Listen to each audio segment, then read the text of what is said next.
एक व्यक्ति ने एक मुनि से पूछा, मेरे भाग्य में कितना धन है?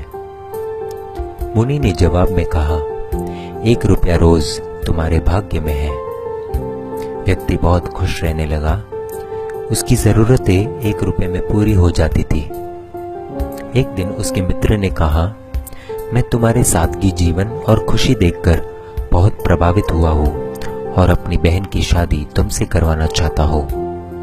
उस व्यक्ति ने कहा, मेरी कमाई 1 रुपया रोज की है, इसको ध्यान में रखना, इसी में से ही तुम्हारी बहन को गुजारा करना पड़ेगा।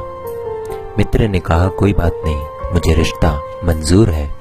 अगले दिन से उस आदमी की कमाई 11 रुपया हो गई।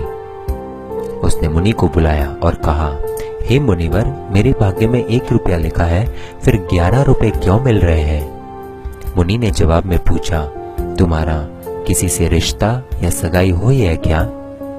उस व्यक्ति ने जवाब में कहा, हाँ हुई है। मुनि ने कहा, तो यह तुमको 10 रुपए उसके भाग्य के मिल रहे हैं, इसको जोड़ना शुरू करो, तुम्हारे विवाह में काम आएंगे।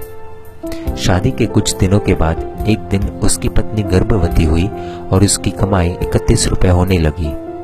फिर उसने मुनि को बुलाया और कहा, हे मुनिवर, मेरी और मेरी पत्नी के भाग्य के 11 रुपए मिल रहे थे, लेकिन अभी 31 रुपए क्यों मिल रहे हैं? क्या मैं कोई अपराध कर रहा हूँ? मुनिवर ने कहा, यह तेरे पुत्र के भाग्य के 20 रुपए मिल रहे हैं।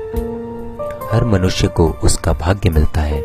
किसके भाग्य से घर में धन दौलत आती है हमको नहीं पता, लेकिन मनुष्य अहंकार करता है कि मैंने बनाया, मैंने कमाया, मेरा है, मैं कमा रहा हूँ, मेरी वजह से हो रहा है। इसलिए हमें कभी अहंकार नहीं करना चाहिए, क्योंकि हमें खुद नहीं पता है कि हम किसके भाग्य का खा रहे हैं।